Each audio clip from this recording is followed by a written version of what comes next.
The silence in the nursery was louder than any scream I was holding back. My name is Lillian, and just 6 weeks ago, holding my newborn daughter Leah was the purest joy I'd ever known. Her tiny fingers wrapped around mine, her milky breath on my cheek. I thought my heart would burst with love. Aidan, my husband, had tears in his eyes when she was born. We were supposed to be happy. We were supposed to be a family. Now, a thick, grey fog seemed to have rolled into my life, muffling all the joy.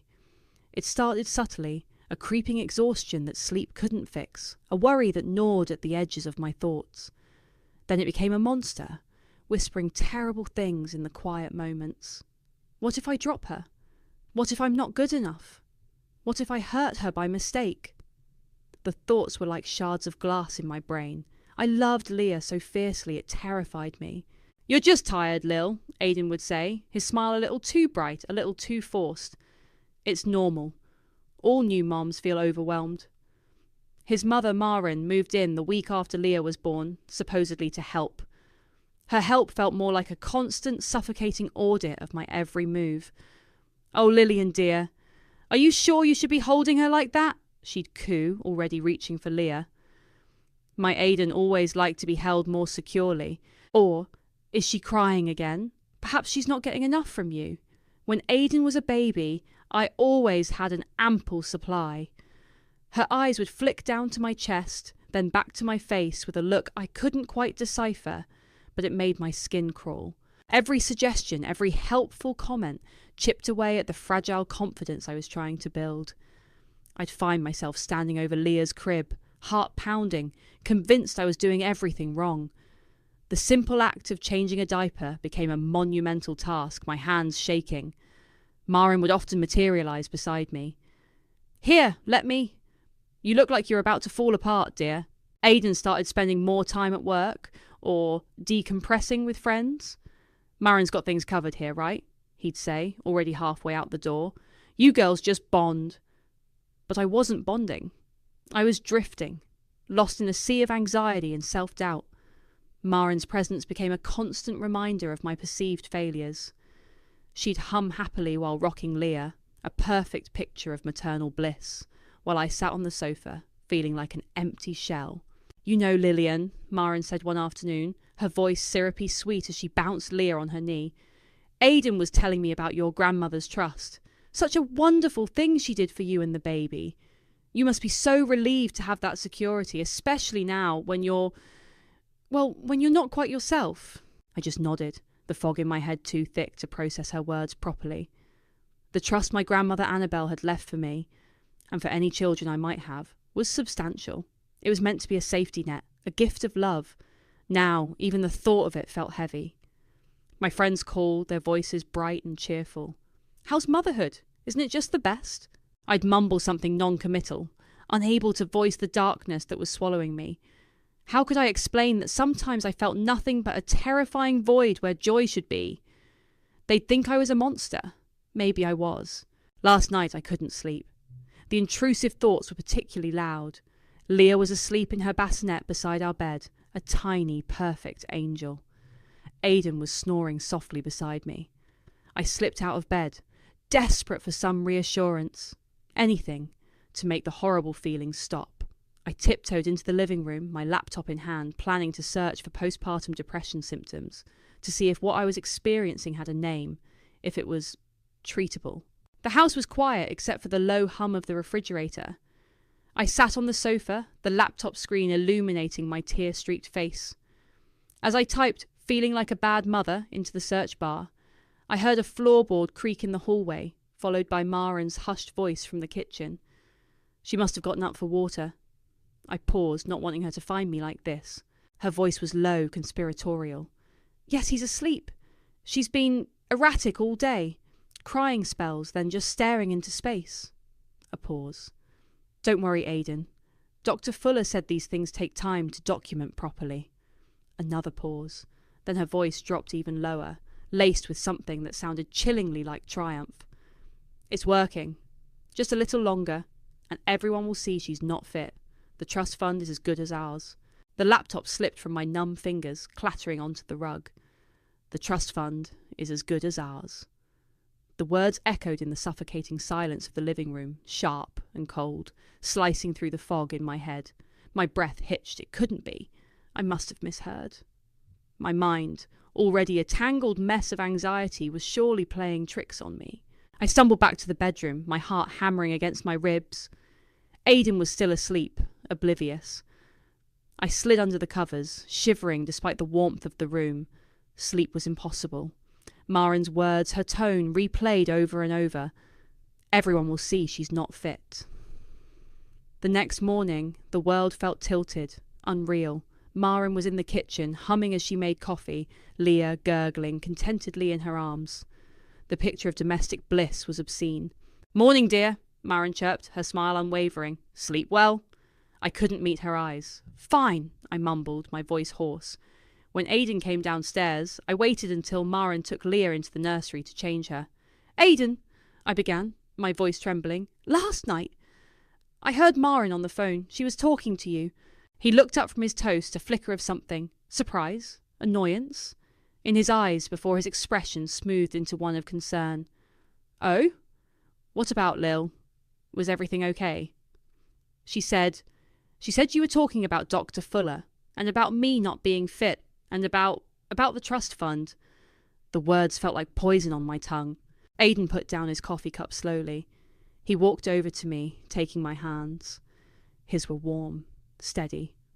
"Lillian, honey," he said, his voice gentle, patient. "You know you haven't been yourself lately. The PPD, it can make you imagine things, make you paranoid. You were probably half asleep, dreaming." "No, I wasn't dreaming!" I pulled my hands away. I heard her, Aidan. She said it was working, and that the trust fund was as good as ours. He sighed, a look of deep hurt spreading across his face. "Lil, that's a terrible thing to accuse my mother of. To accuse me of. Do you really think we'd do something like that? We're worried about you, that's all. Dr. Fuller is someone Mom knows, a psychiatrist. We thought it might be good for you to talk to someone, given how much you're struggling." Tears welled in my eyes. Was he right? Was my mind so broken that I was inventing these monstrous plots? The PPD made everything feel distorted. "But she sounded so gleeful," I whispered, desperate for him to understand, to deny it in a way I could believe. Marin re-entered the kitchen just then, her smile faltering as she took in the scene. "Is everything all right, dears?" Aidan ran a hand through his hair. "Lillian had a bit of a scare last night, Mom. She thinks she overheard you saying some upsetting things." Marin's face crumpled into an expression of profound concern. She rushed to my side, taking my arm. "Oh, my poor girl. What did you think you heard? You know, this deep depression can cause such vivid delusions. Aidan and I were just discussing how worried we are, how much we want to help you get better." "The trust fund?" "We were only saying how fortunate it is that you and Leah have that security, especially now." Her hand on my arm felt like a vice. Her words, so reasonable, so caring, made me feel even crazier. They were a united front of placid concern, and I was the hysterical, delusional one. I mumbled an apology, shame washing over me. I'm sorry, I'm just so tired, my head's all mixed up." "Of course it is, dear," Marin cooed, patting my arm. "You just need rest. And perhaps a chat with Dr. Fuller wouldn't be such a bad idea, for your own peace of mind." I retreated, the fog thicker than ever, my own sanity feeling like sand slipping through my fingers. But beneath the confusion, a tiny, cold spark of suspicion remained. It was small, almost imperceptible, but it was there. Over the next few days, I tried to push Marin's words away, to believe Aidan, but I started noticing things. Husbands and wives have patterns, little routines. Aidan's were changing. He'd end phone calls abruptly if I walked into the room. He started asking casual questions about Grandmother Annabelle's trust. "Just curious, Lil, who's the executor? Do you have copies of all the paperwork?" Claiming he wanted to help manage things, given my state. "You've got enough on your plate with Leah and everything else," he'd said, his eyes avoiding mine. One afternoon, while Aidan was supposedly at the hardware store and Marin was napping, I was looking for a spare charging cable in his bedside drawer. My hand brushed against something unfamiliar. Tucked beneath a pile of socks was a sleek, new burner phone. My blood ran cold. Why would Aidan need a secret phone? With trembling fingers, I turned it on. There was only one number in the recent calls list. My heart stopped. It was logged under a single entry. Dr. Alfred Fuller, Psychiatry. The burner phone felt like a live grenade in my hand. Dr. Alfred Fuller, Psychiatry. Not just a casual recommendation from Maren, but a secret contact on a hidden phone. The tiny spark of suspicion ignited, burning away a patch of the suffocating fog. They weren't just worried, they were plotting. A wave of nausea hit me, followed by an icy rage I hadn't felt in months. It wasn't just about me anymore. It was about Leah, my beautiful, innocent daughter, who they wanted to use as a pawn to get their hands on money. A primal, ferocious protectiveness surged through me, so strong it almost choked me. They thought the PPD had made me weak, a broken toy they could easily discard. They had no idea. The next day, while Maren was helpfully taking Leah for a walk, "You need some quiet time, dear. You look so stressed," I slipped out. I went to an electronics store across town, my heart pounding with a mixture of fear and grim determination. I bought the smallest, highest quality, voice-activated recorder I could find. It was expensive, but it was an investment in my daughter's future, and my own. My mission began. I became a ghost in my own home, a silent observer. The PPD still clung to me, a heavy cloak of sadness and anxiety, but now there was a purpose beneath it. I had to fight, not just the darkness in my mind, but the very real monsters in my house. I started placing the recorder in strategic locations. Under the sofa in the living room when I knew Aidan and Maren would be talking, tucked behind a plant in the kitchen, sometimes even in the diaper bag if Maren was taking Leah out and Aidan was home. I'd retrieve it when they were occupied, my hands shaking as I transferred the audio files to a secure folder on my laptop, which I now kept password protected and hidden. The recordings were horrifying. "She's definitely getting worse," Maren's voice, crisp and satisfied. "Did you see how she just stared at the wall for 10 minutes this morning?" Aidan's reply, weary but complicit. "Dr. Fuller said we need more specific examples. Things that sound genuinely alarming. We need to make sure everyone sees it." "Don't worry, son," Maren soothed. "I'll make sure of it. We just need to keep emphasizing her fragility, her inability to cope." They discussed exaggerating my symptoms, twisting my words, coaching each other on what to say to family and friends who called. They talked about their meetings with Dr. Fuller, how he was advising them on the best way to present the case for incompetence. Each recording was another nail in their coffin, another piece of evidence. I also started a secret journal, a simple notebook hidden under my mattress, meticulously noting dates, times, specific incidents, and cross-referencing them with the recordings. Who said what, when, where, every detail, no matter how small. One evening, I called my younger sister Jade. We hadn't been close for a few years, a stupid argument creating a rift that neither of us had bothered to mend. But she was family. Maybe she would believe me. "Jade, it's Lillian." "Lil? Wow, hi, everything okay? Maren called a few days ago, said you were having a really rough time with the baby." Her voice was hesitant, laced with a skepticism that stung. "Jade, I need to talk to you. It's about Aidan and Maren." I tried to explain, to tell her what I suspected, what I'd heard. "Lillian," she interrupted, her tone shifting from hesitant to concerned in a way that mirrored Maren's. "Are you sure you're all right? Maren said you've been a bit paranoid. Maybe you should talk to that doctor she mentioned. It sounds like you're under a lot of stress." My heart sank. Maren had already gotten to her, poisoning the well. "Jade, please, you have to listen to me." "I think you need to rest, Lil," she said gently but firmly. "Call me when you're feeling more yourself, okay?" The line went dead. I was truly alone in this. The isolation was crushing, but it also hardened my resolve. If no one would believe me, I'd make them see. I'd gather so much proof they'd have no choice. A few days later, I was reviewing the latest recording. Maren was speaking to Aidan, her voice low and urgent. "Lucille Fowler is coming over for tea tomorrow afternoon.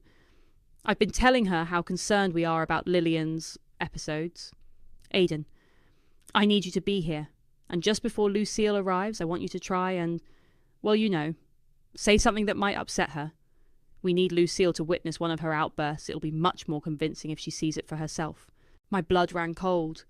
They were planning to provoke me, to stage a breakdown in front of a family friend Maren had been grooming. The recorder in my hand felt like my only weapon. The next afternoon, the air in the living room was thick with forced pleasantries. Lucille Fowler, a woman I'd known vaguely for years through Maren, sat perched on the edge of the armchair, her eyes darting towards me with a mixture of pity and apprehension. Maren was pouring tea, her movements graceful, her expression one of saintly concern. Aidan hovered nearby, looking suitably grave. "Lillian, dear, are you feeling a bit better today?" Maren asked, her voice dripping with false sweetness. I forced a weak smile. "Yes, thank you, Maren." Inside, I was a coiled spring of fury and anxiety. I knew what was coming. Just as Maren had coached him, Aidan chose his moment. As Lucille was mid-sentence, describing her prize-winning roses, Aidan turned to me, his voice loud enough for Lucille to hear clearly. "Lillian, did you remember to call the paediatrician about Leah's rash? You know, the one you were so frantic about yesterday. Or did that slip your mind too?" His tone was accusatory, condescending. It was a deliberate jab, designed to make me look incompetent, forgetful. The rash was a tiny milk spot, Maren had pointed out, which I'd already dabbed with cream. I felt the heat rise in my cheeks. "I took care of it, Aidan," I said, my voice tight. "Oh, good," he said, with an exaggerated sigh of relief. "One less thing for us to worry about, eh, Maren?" He winked at his mother. Maren patted my hand. "He's just worried, dear. We all are." She gave Lucille a significant look. Lucille nodded slowly, her gaze lingering on me. I could see the judgment forming in her eyes. I wanted to scream, to expose them right then and there, but I held my tongue, clinging to the image of the recorder silently capturing their charade. I excused myself, claiming Leah needed me, and escaped upstairs, my heart pounding. Later that night, after Maren and Aidan were asleep, I listened to the recording of Lucille's visit, and then to other files I hadn't yet had a chance to review thoroughly, and then I heard it. A conversation between Aidan and Maren from a few days prior, one I'd only skimmed. Aidan's voice was tight with a desperation I hadn't heard before. "I don't know what else to do, Mom," Vinny called again. "He's not going to wait much longer. If I don't get him that 20 grand by the end of the month..." His voice trailed off, but the fear was palpable. "Aidan, we've been over this," Maren said, her tone sharp. "The trust is the only way. Once Lillian is out of the picture, legally speaking, we'll have access. You'll be able to pay Vinny and whoever else you owe. Just stick to the plan. Dr. Fuller is confident. Gambling debts, $20,000. It wasn't just about greed then. Aidan was cornered. This wasn't opportunistic. It was a desperate, calculated move to save his own skin. The revelation didn't lessen his betrayal. It amplified it. He was willing to destroy me, to steal our daughter's inheritance, to pay off a bookie named Vinny. The next morning, armed with this new, sickening knowledge, I made a call. I found a lawyer online, Ms. Stacey Chapman, specialising in family law and custody battles. Her website projected strength and competence. I booked a consultation, my voice surprisingly steady. A few days later, I sat in Ms. Chapman's office, a sleek, modern space that felt worlds away from the oppressive atmosphere of my home. I laid it all out. The PPD, Maren's suffocating presence, Aidan's gaslighting, the overheard conversations, the burner phone, Dr. Fuller, and finally the gambling debts. I played her a few of the most damning recordings. Ms. Chapman, a woman in her 40s with sharp, intelligent eyes, listened intently, her expression growing more serious with each revelation. When I finished, she leaned back in her chair, silent for a long moment. "Mrs. Jenkins, Lillian," she said finally, her voice firm but kind. "What you've described, what I've heard, it's unconscionable, and frankly, it's criminal. You've done incredibly well to gather this evidence under such duress." Relief washed over me, so potent it almost made me weep. Someone believed me. "I'll take your case," Ms. Chapman stated. "We need to continue gathering evidence, every conversation, every incident. Document everything. They're building a case against you. We need to build an irrefutable one against them." I left her office feeling a sliver of hope for the first time in months. The fight was far from over, but now I wasn't alone. That evening, Aidan seemed more agitated than usual. He paced the living room while I fed Leah. Maren watched him, a frown etching her features. "She's too quiet," Aidan muttered, gesturing towards me. "It's like she's given up. It's unsettling." Maren nodded slowly. "Perhaps. Or perhaps she's just sinking deeper. Either way, you're right. We need to accelerate things with Dr. Fuller. It's time to push for a formal competency hearing. The sooner this is settled, the better." My blood ran cold. They were misinterpreting my quiet resilience, my focused evidence gathering as a sign of surrender, and they were about to escalate their attack. The official-looking envelope arrived a week later. My hands trembled as I tore it open. Court summons. Petition for a competency hearing and temporary guardianship of Leah Jenkins, filed by Aidan Jenkins and Maren Jenkins. The words swam before my eyes. They were actually doing it, citing my dangerous mental state and inability to care for a minor child. Attached was a preliminary report from Dr. Alfred Fuller, filled with clinical jargon and twisted interpretations of my PPD symptoms, painting me as a paranoid, delusional wreck on the verge of a complete breakdown. The reality of potentially losing Leah, of having her ripped from my arms by these two vipers, hit me with the force of a physical blow. The fog I'd been fighting so hard to keep at bay threatened to engulf me completely.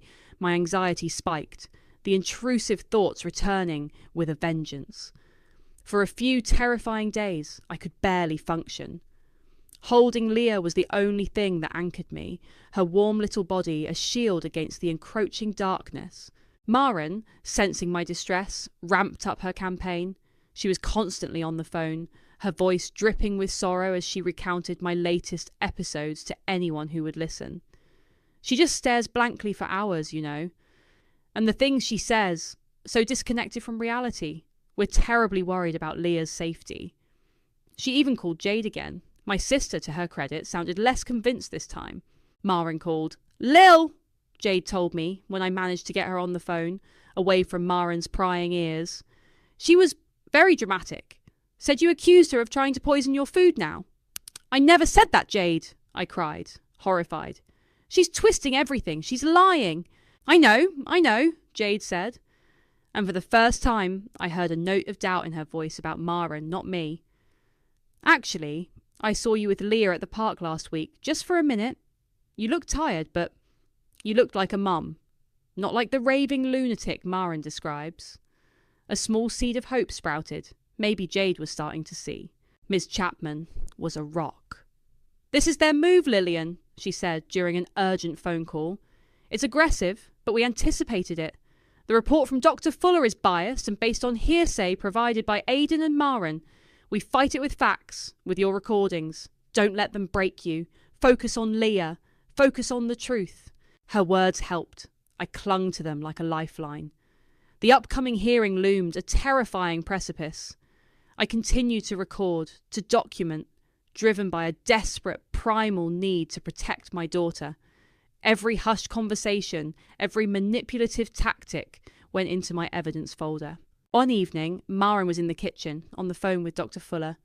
Her voice was low, but I'd become adept at anticipating these calls. I'd left a tiny recorder tucked into the fruit bowl on the counter earlier that day. She was discussing strategy for the hearing, her tone confident, almost gleeful. "Yes, doctor. Aidan will emphasise the incident with the dropped bottle.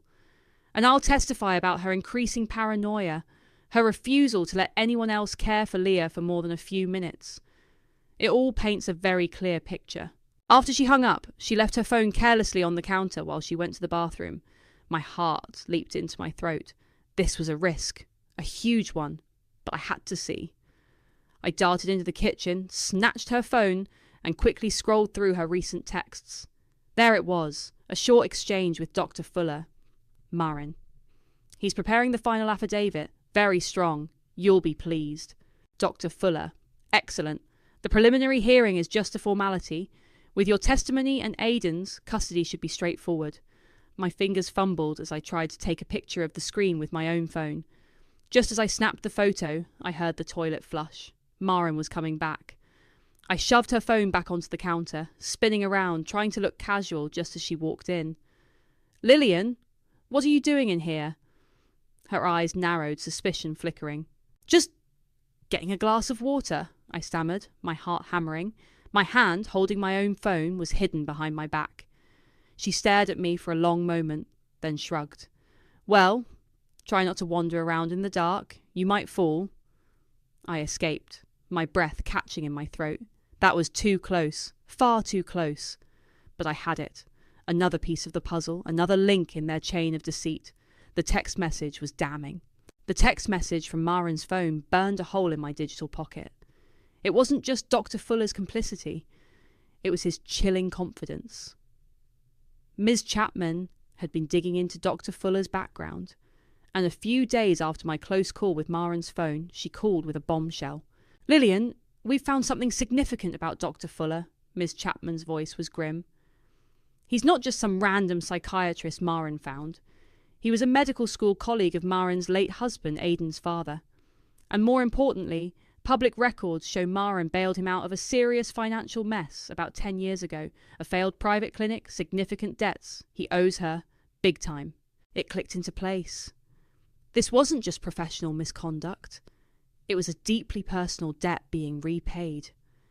Dr. Fuller wasn't just helping a concerned mother. He was beholden to Marin, willing to risk his entire career to settle an old score, or more likely, to avoid whatever leverage she still held over him. The conspiracy was deeper, darker, and more rotten than I could have imagined. Aidan and Marin must have sensed my quiet determination, my refusal to crumble completely. Or perhaps Ms. Chapman's initial responses to their court filings had them spooked. Whatever the reason, they escalated their tactics, resorting to a level of cruelty that still makes me sick to my stomach. It happened on a Tuesday morning. Marin had offered to watch Leah for an hour so I could take a bath. "You look exhausted, dear. A nice long soak will do you wonders." Her solicitude was, as always, cloying and false. I was wary, but the idea of a few moments alone, submerged in hot water, was too tempting. I had also by now taken to placing a small, motion-activated baby monitor with video and audio recording capabilities in Leah's room, another layer of protection. I drew the bath, my ears straining for any unusual sounds. Leah was napping in her crib. Marin was supposedly tidying the kitchen. After about 20 minutes, just as I was starting to relax, I heard a strange thud from downstairs, followed by Marin's theatrical gasp. "Oh my goodness, Lillian! Lillian!" I scrambled out of the tub, grabbing a towel, my heart instantly pounding. I raced downstairs, dripping water, to find a scene straight out of a horror film. Leah's bouncer seat, which had been safely tucked in the corner of the living room, was now at the very top of the basement stairs, teetering precariously. Marin stood at the bottom of the main staircase, hand to her mouth, eyes wide with feigned shock. Aidan was suddenly there too, appearing from the kitchen, his face a mask of alarm. "What happened?" I shrieked, rushing towards the basement door. I don't know," Marin stammered. "I just came out of the kitchen and saw it. She must have. You must have left her there, Lillian. Oh, thank God, she didn't fall." Aidan grabbed my arm. "Lillian, how could you, leaving her like that, right by the stairs?" His voice was a low growl of accusation. "I didn't! I would never!" I cried, looking wildly from the bouncer to their faces. Leah was still asleep in her crib upstairs. I'd checked before my bath. This was a setup. A monstrous, cold-blooded setup. Before I could even process the full extent of their depravity, the doorbell rang. Two stern-faced women in official-looking attire stood on the doorstep. "Child Protective Services," one of them announced. "We received an anonymous call about an infant left in a dangerous situation. Terror, cold and absolute, seized me. They had staged this, then called CPS on me. They were trying to manufacture irrefutable proof of my negligence right before the hearing. For 2 agonizing hours, the CPS workers interviewed me, inspected the house, and spoke with Aidan and Marin, who played their roles as concerned, horrified family members to perfection. I was numb, barely able to speak, the world tilting crazily around me. This was it. This was how I lost her. Then, a lifeline. As the CPS workers were preparing their notes, I remembered the baby monitor. "Wait," I said, my voice hoarse. There's a camera in Leah's room. It records. Hope flickered. I prayed it had caught something, anything. We all trooped upstairs. I fumbled with the app on my phone, my hands shaking so badly I could barely type my password, and there it was. The motion activation had caught Maren. Clear as day, the footage showed her tiptoeing into the living room while I was in the bath, picking up the empty bouncer seat, carrying it to the top of the basement stairs and carefully positioning it. Then she'd walk back towards the kitchen, out of frame, presumably to discover it. The CPS workers watched the footage, their expressions hardening. They exchanged a look. "Mrs. Jenkins," one of them said to Maren, her voice devoid of warmth, "would you care to explain this?" Maren turned white. Aidan stared, speechless. The investigation was closed almost immediately, with apologies for the distress caused. But the terror of those few hours, the visceral fear of having Leah taken from me due to their lies, almost broke me.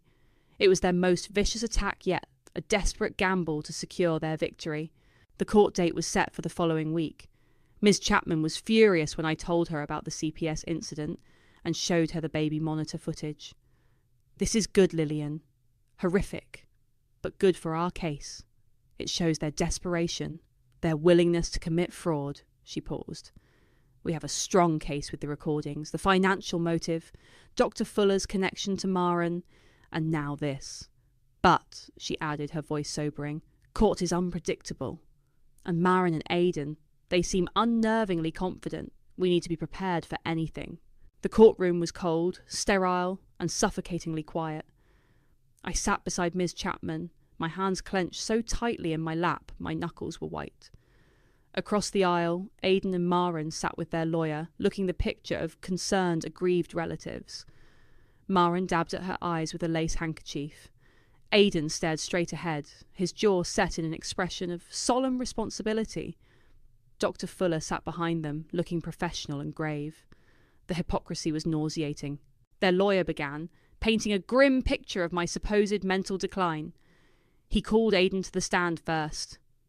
Aidan recounted, his voice thick with feigned emotion, instances of my erratic behaviour, my deepening paranoia, my inability to cope with the basic demands of motherhood. He spoke of my delusional accusations against him and his mother. Each lie was a fresh stab to my heart, but I met his gaze, letting him see the cold fury in my eyes. He faltered, just for a second, before looking away. Then Maren took the stand. Oh, Maren was a performer. Tears streamed down her face as she described her heartbreak at watching me deteriorate. She recounted fabricated incidents of me forgetting Leah, of wild mood swings, of nonsensical ramblings. "All we want is for Lillian to get help," she sobbed, "and for Leah to be safe." The judge, a woman with a stern but unreadable expression, listened impassively, occasionally making notes. Finally, Dr. Fuller testified. He spoke with calm authority, using medical terms that made my PPD sound like a raging psychosis. He referenced his thorough assessment, his grave concerns for my stability and for Leah's welfare if left in my care. He recommended immediate intervention and temporary guardianship for Aidan and Maren. He was smooth, convincing, and utterly despicable. I felt a knot of dread tighten in my stomach. They were so plausible, so polished in their deceit.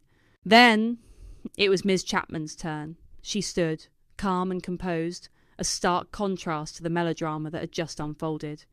"Your Honour," she began, "we will demonstrate that this petition is not born of concern, but of a calculated malicious conspiracy to defraud my client and seize control of her child and her inheritance." A murmur went through the small public gallery. Aidan and Maren exchanged a nervous glance. Ms. Chapman started with Dr. Fuller. "Dr. Fuller, you testified that your assessment was based on direct observation and information provided by Mr. and Mrs. Jenkins. Is that correct?" "Yes, that is correct." "And you stand by your professional opinion that my client is unfit?" "Regrettably, yes." Ms. Chapman then presented the evidence of Maren's financial bailout of Dr. Fuller years ago. "Doctor, isn't it true that Maren Jenkins provided you with a significant sum of money when your private clinic failed, effectively saving you from financial ruin?" Dr. Fuller paled. He stammered, "That was a personal matter, unrelated." "Unrelated," Ms. Chapman pressed. Or did it perhaps create a debt, a sense of obligation? His composure began to crack.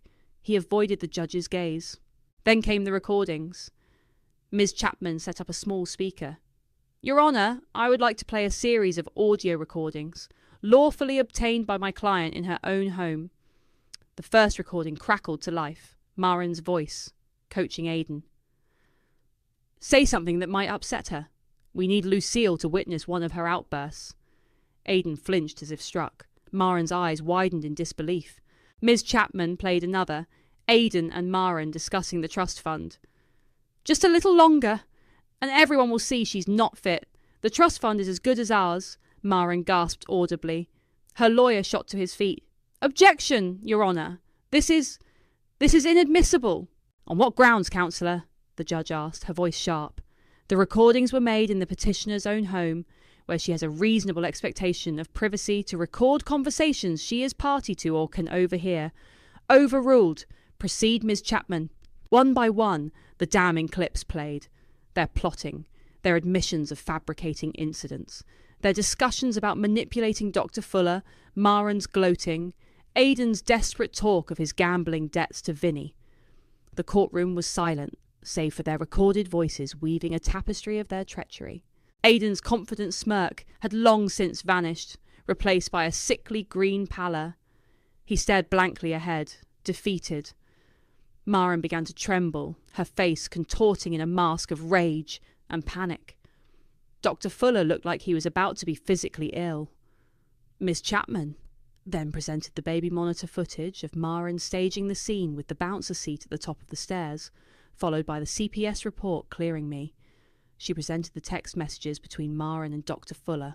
When the last piece of evidence had been presented, a heavy silence filled the room. The judge looked from the evidence to Aidan, then to Marin, then to Dr. Fuller. Her expression was no longer unreadable. It was thunderous. Marin finally snapped. She's lying! She's crazy! She faked all of it! She shrieked, lunging forward before her lawyer restrained her. Aidan just sat there, a hollow shell. The judge banged her gavel. Order! Mrs. Jenkins, control yourself, or I will have you removed. Her gaze, like chips of ice, settled on Marin, then Aidan, then Dr. Fuller. I have heard the testimony and reviewed the evidence presented by both sides. She paused, letting the weight of her words sink in, and frankly, I am appalled. The evidence of a deliberate, calculated, and cruel conspiracy presented by the respondent is overwhelming and deeply disturbing. My breath caught in my throat. Ms. Chapman gave my hand a reassuring squeeze. The judge continued, her voice ringing with authority. I am now ready to deliver my ruling on the petition for competency and guardianship. Furthermore, her eyes narrowed, I will be addressing the significant collateral issues this hearing has brought to light regarding potential perjury, fraud, and conspiracy to commit fraud. The judge's words hung in the air, heavy and final. This court finds no evidence whatsoever to support the petitioner's claims regarding Lillian Jenkins's competency or fitness as a mother. In fact, the evidence overwhelmingly demonstrates Ms. Jenkins to be a victim of a malicious and calculated campaign of gaslighting and manipulation. A wave of relief so profound washed over me that I nearly sagged in my chair. Ms. Chapman's hand was a firm anchor on my arm. Therefore, the judge continued, her gaze sweeping over Aidan and Marin, the petition for a competency hearing and temporary guardianship is dismissed with prejudice. Lillian Jenkins will retain sole legal and physical custody of her daughter, Leah Jenkins. Sole custody. The words were a balm to my raw nerves. Leah was safe. She was mine. Furthermore, the judge's voice hardened, this court is issuing immediate, permanent restraining orders against Aidan Jenkins and Marin Jenkins, prohibiting any contact with Lillian Jenkins or Leah Jenkins, direct or indirect, for a period of no less than 5 years. Marin let out a strangled sob. Aidan simply stared, his face ashen. And now, the judge said, her eyes fixing on the trio of conspirators, we turn to the more serious matters raised by the evidence. The recordings, the fabricated CPS report, the clear collusion with Dr. Fuller. This court cannot ignore what appears to be a blatant attempt to defraud Ms. Jenkins and pervert the course of justice. She picked up a sheaf of papers. I am referring this entire case file, including all submitted evidence and transcripts of testimony, to the District Attorney's Office for immediate investigation into potential criminal charges. These may include, but are not limited to, conspiracy to commit fraud, perjury, filing a false police report, and in the case of Dr. Fuller, severe medical malpractice and ethical violations that will also be reported to the State Medical Board. Dr. Fuller visibly slumped, his career flashing before his eyes and turning to ash. Maren looked like she might faint. Aidan finally seemed to grasp the enormity of what was happening. A tremor ran through him. Their confident smirks from the beginning of the hearing were long gone, replaced by the stark terror of impending doom. The judge banged her gavel. Court adjourned. The aftermath was swift and brutal for them. The District Attorney's Office moved quickly. Aidan and Maren were arrested within days, charged with multiple felonies. The news of their scheme and Aidan's gambling debts spread like wildfire through our community. They became pariahs. Aidan, without access to my grandmother's trust, and now facing hefty legal bills and likely prison time, was financially ruined. Vinny, I imagined, would not be pleased. Maren's carefully constructed facade of the grieving, concerned matriarch shattered, revealing the venomous manipulator beneath. Dr. Fuller's license was suspended pending investigation, his reputation irrevocably destroyed. I walked out of that courtroom exhausted, hollowed out, but with Leah's future secure in my hands. The fog of postpartum depression, which had been so cruelly exploited, began to lift, slowly but surely, as the immediate threat receded. I found a therapist, a real one, who helped me process the trauma and the lingering shadows of PPD. Jade was waiting for me outside the courtroom, her face etched with remorse. "Lillian, I am so sorry," she whispered, tears in her eyes. "I should have believed you. I should have been there for you." I just nodded, too drained for anger. "Let's go home, Jade." She became my rock in the weeks that followed, helping with Leah, listening without judgment, her presence a quiet apology that I slowly began to accept. The trust fund, Grandmother Annabelle's legacy of love, was safe. It would provide for Leah, for us, a security that Aidan and Maren had so desperately tried to steal. I didn't forgive them. I don't think I ever will. Their destruction was the direct consequence of their choices, the karmic price for their cruelty and greed. My revenge wasn't a fiery outburst, but the cold, methodical dismantling of their lives with the truth they tried so hard to bury. The scars of their betrayal remain, a permanent reminder etched onto my soul. But they are also a testament to a mother's strength, to the lengths I went to protect my child and reclaim my sanity. My future, once a terrifying, murky unknown, is now clear. It's mine, and Leah's, to build on the ashes of their deceit. And we will build it beautiful,